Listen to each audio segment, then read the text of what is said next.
Welcome to Beyond the Press Release, a production of Gorecom, in which we take the time to speak with small cap executives after they put out important news. And today's news wasn't important. It's big, coming out of Peter Hall. You see him on the screen, President CEO of Fabled Silver Gold, trades on the venture under FCO, and for our friends in the US under FBSGF, and even for our friends in Europe on Frankfurt under 7NQ. For those of you new to the story, because you saw that headline today, Fabled controls 100% of the Santa Maria gold and silver property in Mexico. What is that? Why is it important? It's a high-grade silver gold property that's situated right in the middle of the Mexican Epithermal silver gold belt. What does that mean? Well, that's reportedly produced more silver than any other equivalent area in the entire planet. To say it's a mining-friendly jurisdiction is an understatement.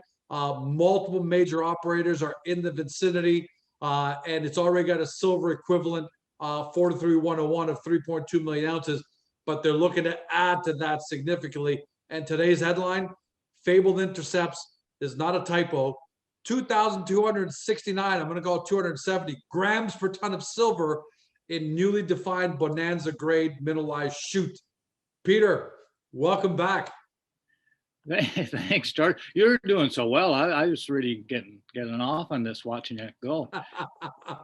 Well, if you pay me your salary, maybe I can take over, but I don't think you guys are going to do that. You know what, George? I'm the lowest paid guy in the company, and that's no kidding. That's unbelievable, because you're the smartest guy we know when it comes to this. So let's talk about this. Sure. First of all, because a lot of people can't put into perspective, how for this area, all right, for this region, how big is 2,270 grams per ton of silver? Well, multi-kilo intersections have been hit on this deposit in the past. But this one is so pure in its silver content. It's very different. In addition to that, if you were lucky enough to have a half a gram of gold or something, George, you'd be very excited. And in this case, in this interval, the gold is really elevated. For us, it's elevated, 2 grams, 3 grams, 4 grams, 5 grams. That's a lot of gold. And hence, it's showing us that we're right on the bonanza or the high-end epithermal system.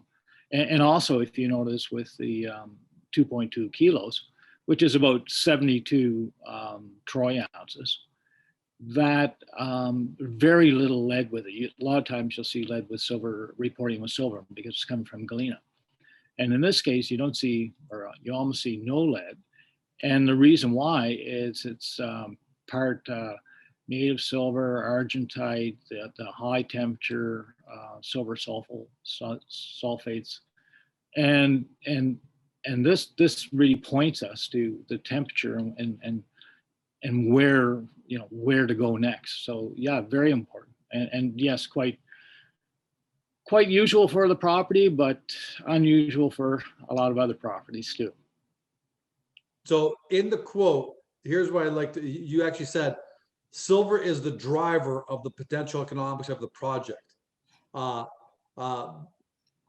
now not only the lead and zinc credits have increased substantially, but the gold credits add further enhancement. So this is really fabled silver and gold. This whole almost seems to epitomize the company. Well, yeah, no, certainly. And the cool thing is, and I'm going to really confuse listeners here, because they've probably never heard of negative silver. So for an example, the old Scorpio Mining, before we got bought out. So today, US gold and silver, but the San Rafael mine, it produces silver at a negative $32 per ounce. So the people are listening going like, how in the heck do you do that? Well, it's simple. It's because you got byproducts, and the byproducts cost or pay for your cost of mining. So if you take the silver out of this intersection and take the lead and the zinc and the copper and put them in today's dollars, and that comes out to approximately plus or minus $150 a ton. And your mining and milling costs will probably be less than $150 a ton if this is what you're mining. So hence your silver gold is for free or negative. So that's how it works. So a great position to be in. Did you was this find somewhere that you were expecting? Because another part of your quote says, "We are exploring areas never explored before, with new ideas to test our structure on structure theory."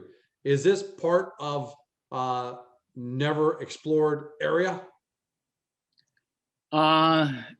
It's kind of on the edge, and where it is, and if you look at the map behind me, George, that it'll show you the direction we're heading. And originally we took off to the east. We went from the known resource in the east, and we stepped out 100 meters or 150 meters and drilled a fence of holes, and we were very successful there. And then we stepped out another 100, 150 meters, another fence of holes, very successful. And then we encountered the big north-south structure, which was the discovery called the north-south vein. And that led us north, and north took us to two IP anomalies, beautiful IP anomalies to the north, which I personally was super excited about. And we know what the conductor is. The conductor is semi-massive to massive pyrite over about 150 meters. But there was others in elevated zinc, nothing. I was very surprised. But that doesn't mean the rest of the IP conductors are the same either. So the holes that we drilled just before testing those pure, greenfields exploration IP targets, the holes 8A, 10, we lost 9, 10, and 11. Those are the ones that we started, and if you go back and look at the news releases, you'll say, oh, look, we noticed there's some elevated lead or some elevated zinc and everything else. Well, what it appears is it appears that in the area where hole 11 is, and we now call it the north vein structure, that there's what's the best word? A very felsic unit, probably of a different age, coming through on a northeast angle, and it comes down and it hits the Santa Maria to the west. The vein goes through it in the west, or appears to. And we speculated that this structure was where this lead zinc was kind of leaking up along it and everything else. So we turned around and we went back to, this time, to the west of the Santa Maria resource, outside of the resource, where we thought that this is where it's originating from. And we have done some surface mapping and sampling to confirm this. And hole 14, not hole 15, hole 14 was very good. It was over 300 grams per ton in hole 14. And there was some hits to, I guess, to the east of it, which was the beginning of the resource. But that's actually what told us to, or where to drill hole 15. And so what we've been doing now, George, is we've stepped out to the west again, and we've drilled a fence of holes, and now we're drilling fences again. And so we drilled holes, let's see, this we reported 15. So a fence, we drilled holes 16, 17, 18 in one fence. And then we stepped out another 150 meters to the west. This is all virgin, very little work done to the west.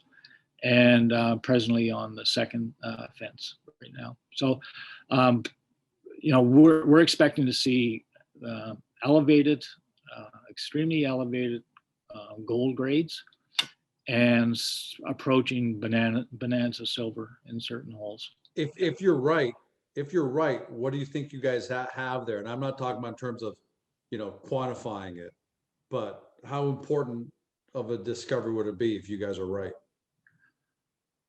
Wow. Well, if you can find a nice little goose egg, if you want to call it, at these grades and everything else, I mean, that's exceptional. But the thing about mining, and as you know, George, I've done my dues. When you're mining, it's a fixed cost per ton. Whether it's a ton of nothing or a ton of metal, it's a fixed cost. It costs you something. So the more you can jam into it, the better the output on the other side is for you. So it's like you don't need a lot of tons of this for it to become extremely, extremely economic. What are the timelines for the clearly this, this gave you great information. This essentially, 2.6 kilos. What's the timeline now for the other drill, for the other holes, and when you expect to get them back? Yeah, no, that's a great question, George. And first of all, to any of the shareholders who are watching this, I apologize. The last news release was a little long, and I actually had to put the samples on a rush because they're just taking too long. And I expect the reason is that there's been a lot of capital raised in the last little bit, given to where silver prices are in Mexico. And there's a lot of companies working and a lot of samples coming in, and we're getting caught up in the middle of it. And I'm sure we're not going to be the only ones affected by this. So I would say every 10 days. So by the time, people watch this, probably within the next 10 days, week to 10 days, George, would be another news release out about this. And yeah, it's gonna be very interesting. It's going to be very interesting. We still have a long ways to go. We have 8,000 meters we're going to drill on surface, and we're just a little bit over the halfway mark. So we can zero in on things now if we want. Also, that the underground drill program, we're hole number 2 now. We've completed hole number 1 from underground, hole number 2, and that's going to, we're right in the heart of the zone of the resource. So that's more definition drilling, defining, trying to bring things into the measured category for down the road. And we've traded huge volumes the last few days. I don't know if you noticed that, but that's resulted in extra warrants being. Well, I was about to ask you about having cash to do all this work. Well, you know what? I'll tell you, the cash we have on hand right now is greater than what the original financing was that we did after all this work. And what was the original finance for people who don't know? It was originally $4 million and oversubscribed. We capped it at 4.6. So in other words, we have greater than $4.6 million on hand. So you got more than enough ammunition. How much drilling do you think you have to do, Peter, in order to get a good idea? I mean, technically drilling never ends and you're always, but what's that first level, how much drilling do you need to do to have a good idea of what you've got there? Oh, that's a scary one, George. You give a fool a drill, he'll just go crazy, right? Yeah, I've seen that before. Yeah, no.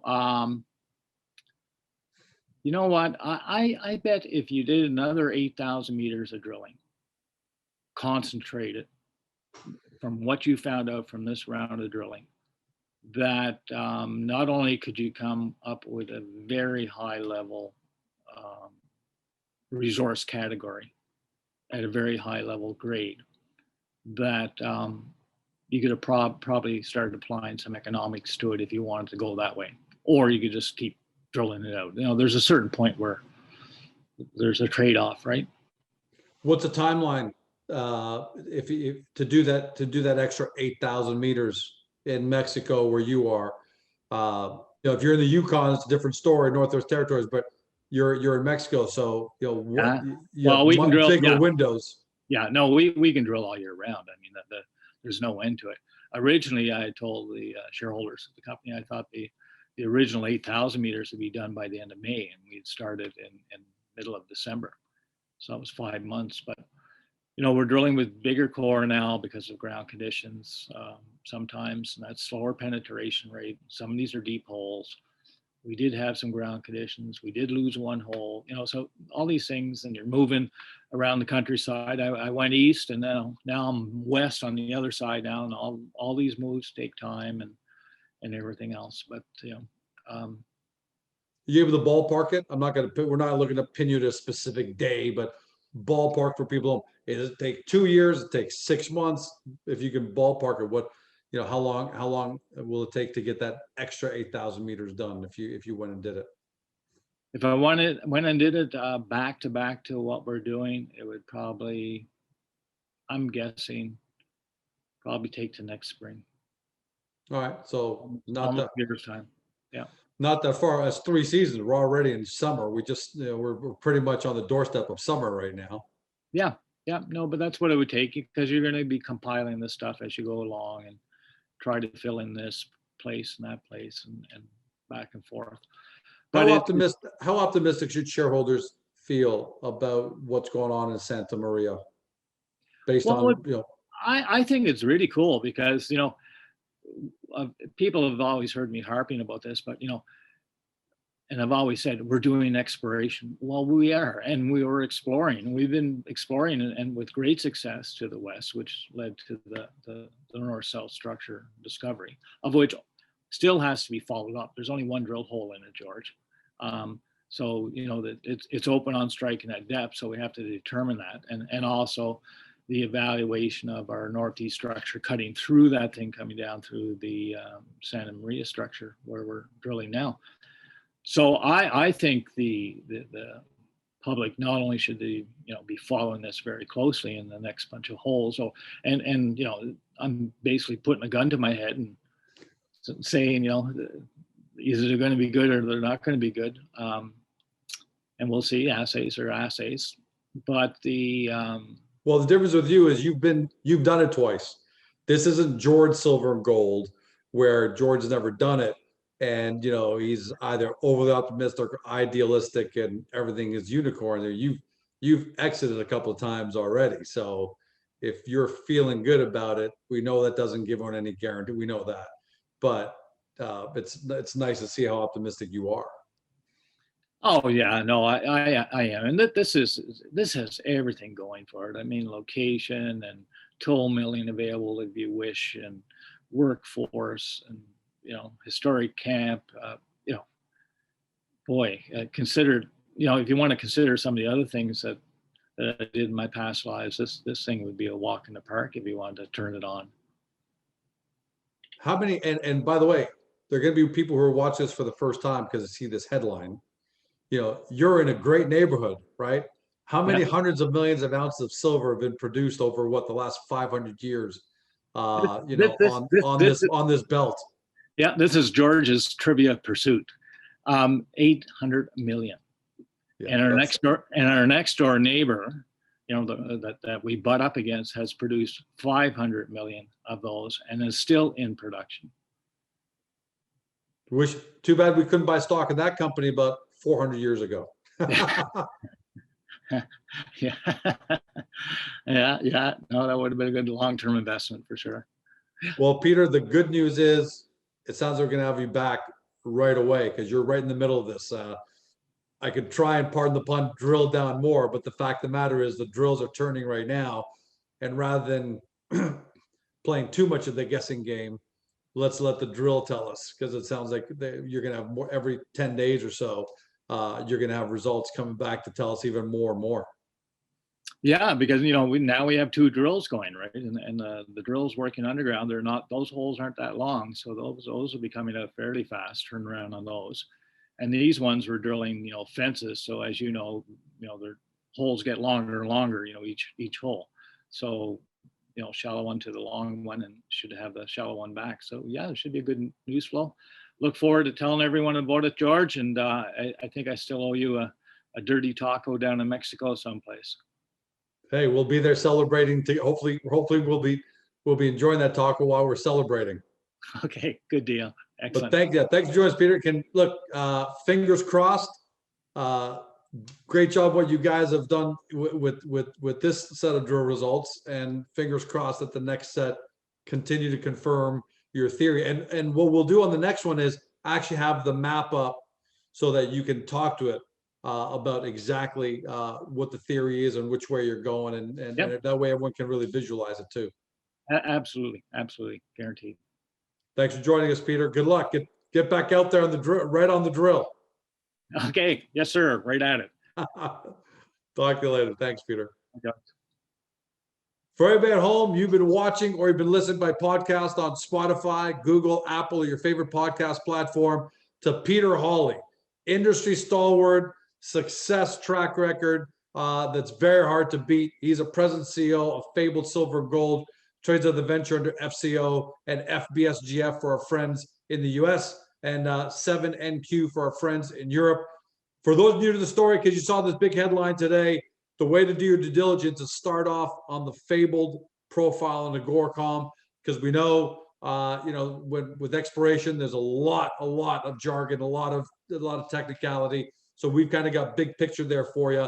And then from Agoracom, or you can see it right above Peter there, get over the Fabled website, fabledsilvergoldcorp.com, to do your deep dive due diligence. The results have already come in are great. The historical results are fantastic. And we know more results are coming. So if you're going to do your due diligence, you've got to do it right now and get ahead of it. And we hope you do. And hopefully you discovered your next great small cap resource company. Thanks for joining us. Have a great day. See you next time.